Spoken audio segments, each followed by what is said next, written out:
ଏଥିରେ ଦେଖନ୍ତୁ କିଛି ମାନେ ଆମେ କନଫ୍ୟୁଜ ପୁରା ସରକାର ଏମିତି କେମିତି ବଦଳି ଗଲେ ଏମିତି କେମିତି ହଉଛନ୍ତି ବୁଝେଇ ପଡୁନି। ଯୋଉ ସରକାର କହୁଥିଲେ ଆମେ ସବୁ ସମସ୍ୟା ସମାଧାନ କରିବୁ ଆଜି ସେ ସରକାର ମାନେ ଦୂରେଇ ଯାଉଛନ୍ତି। ଲାଗୁଛି ତ ନିହାତି ଭାବରେ ମଝିରେ ସରକାର ଏବଂ ଡ୍ରାଇଭର ଭିତରେ ଫାଟ ସୃଷ୍ଟି କରିବାରେ କେହି ଜଣେ ନିହାତି ଭାବରେ ଅଛନ୍ତି। ଆମେ ଯଦିଓ ସ୍ପଷ୍ଟ ହେଇପାରୁନୁ ବା ସ୍ପଷ୍ଟ କରିପାରୁନୁ ସେଟା ସରକାରଙ୍କ କାମ ସରକାର କରିବେ। କିନ୍ତୁ ଆମେ ଗତ ଥର ଆମେ ଅନ୍ୟ କୌଣସି ଦାବି ନେଇକି ଯାଇନୁ ଯେହେତୁ ବୋର୍ଡ ମିଟିଂ ଦୁଇଟି ମାତ୍ର ସିମ୍ପଲ ଦାବି ଥିଲା। ଯେହେତୁ ପୂର୍ବ ସରକାର ସମସ୍ତ ଡ୍ରାଇଭର ଭାଇ ମାନଙ୍କର ସୁବିଧା ପାଇଁ ଏ କଲ୍ୟାଣ ବୋର୍ଡଟି ବନେଇଥିଲେ। ସମସ୍ତ ଡ୍ରାଇଭର ଭାଇ ମାନେ ୟାର ସୁବିଧା ପାଆନ୍ତୁ ବୋଲି ବନେଇଥିଲେ।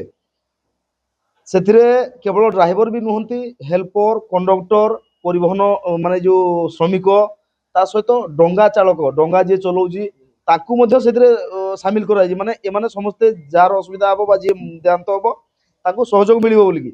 କିନ୍ତୁ ଆ ଭିତରୁ ପ୍ରାଇଭେଟ ଗାଡି କୋଉଠି ଲେଖା ହେଇନି ପ୍ରାଇଭେଟ ଗାଡିକୁ ମିଳିବନି ବୋଲି କୋଉଠି ଲେଖା ହେଇନି। ପ୍ରାଇଭେଟ ଗାଡି ବି ଆମର ଯୋଉ ଡ୍ରାଇଭର ହିଁ ଚଲାଉଛନ୍ତି ଯୋଉମାନେ କି ପ୍ରତିଦିନ ନିଜର ମାନେ ପେଟ ପୋଷୁଛନ୍ତି ଯୋଉମାନେ କେବଳ ହଳଦିଆ ନଲପେଟ ଗାଡି ଚଲାଉଛନ୍ତି ବା ଯୋଉଟା ଆମର ଟ୍ୟାକ୍ସି ନମ୍ବର ସେଇଟା ଚଲାଉଛନ୍ତି ତାହା ନୁହଁ। ନିଶ୍ଚିତ ଭାବରେ ଧଳା ନଲପେଟ ଯାହା ଯୋଉ ଗାଡିରେ ମନ୍ତ୍ରୀ ଯାଉଛନ୍ତି ସେଇରେ ମଧ୍ୟ ଗୋଟେ ଡ୍ରାଇଭର ମାନେ ଦରମା ନେଇକି ଅଛି। ତ ଅଲଗା ଡ୍ରାଇଭର ମାନେ ମରିଗଲେ ପଇସା ପାଇବେ ସେ ଡ୍ରାଇଭର ମାନେ କାହିଁକି ପଇସା ପାଇବନି। ଡକ୍ଟର ଗାଡି ଚଲାଉଛନ୍ତି ଓକିଲର ଗାଡି ଚଲାଉଛି ମାଷ୍ଟର ମାନେ ଯେତେ ଯେତେ ଧଳା ନଲପେଟ ଗାଡି ବହୁତ ଚାଲୁଛି। ବୃତ୍ତିଗତ ଡ୍ରାଇଭର ଧଳା ନଲପେଟ ଗାଡିକୁ ବି ଚଲାଉଛନ୍ତି।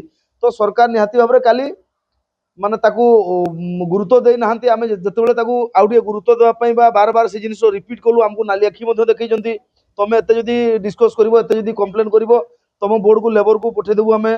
ତମେ ଯଦି ଏତେ ଡିସ୍କସ କରିବ ନାଲି ଆଖି ଦେଖୁଛନ୍ତି। ଆଗାମୀ ଦିନରେ ଯଦି କ୍ଲେମ ହେବାର ଅଛି ଯଦି ପଇସା ମିଳିବାର ଅଛି ଡ୍ରାଇଭରକୁ ସେ ପଇସା ଆଉ ଦିଲେଇ ଦେବୁନି ମାନେ ବହୁତ ଡରଉଛନ୍ତି ଆମକୁ।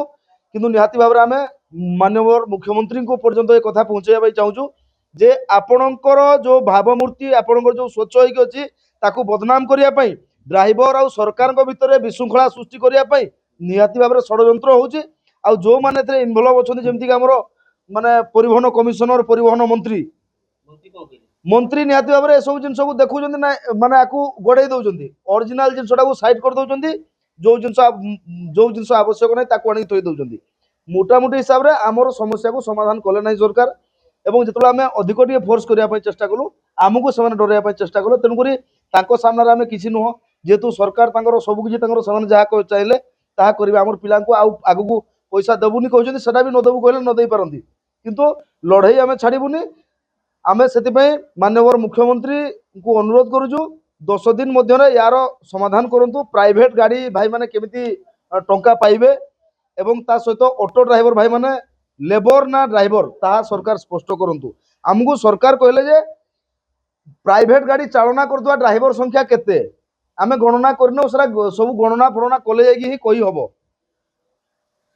ତ ଆଜ୍ଞା ଯଦି ଚିଲିକାରେ ବିଦେଶୀ ପକ୍ଷୀ ଗଣତି ହେଇପାରୁଛେ ହାତୀ ବାଘ ଭାଲୁ ସବୁ ଗଣତି ହେଇପାରୁଛେ ଜଙ୍ଗଲ ଭିତରେ ଯାଇକି ତାପରେ ମାନେ ଡ୍ରାଇଭରକୁ ଗଣିବାଟା ସରକାରଙ୍କୁ ଶିଖାଇବାକୁ ପଡିବନି। ନିହାତି ହିସାବରେ ସରକାର ଆମକୁ ବିଶୃଙ୍ଖଳା ବା ବିଛଡେଇବା ପାଇଁ ଚେଷ୍ଟା ଚଲେଇଛନ୍ତି। ଏତେ ବଡ ସଂଘ ଯେତେବେଳେ ସାମ୍ନାରେ ଠିଆ ହଉଛି ଆମକୁ ତିନି ଭାଗରେ ଅଟୋ ବାଲାକୁ ଭାଗେ ଏ ପ୍ରାଇଭେଟ ଗାଡି ବାଲାକୁ ଭାଗେ ଆଉ ଯୋଉ ଟ୍ରାନ୍ସପୋର୍ଟିଂ ଗାଡି ତାଙ୍କୁ ଭାଗେ ମାନେ ଆମକୁ ତିନି ଭାଗ କରିବା ପାଇଁ ନିଶ୍ଚିତ ଭାବରେ ସରକାର ଚେଷ୍ଟା କରିଛନ୍ତି।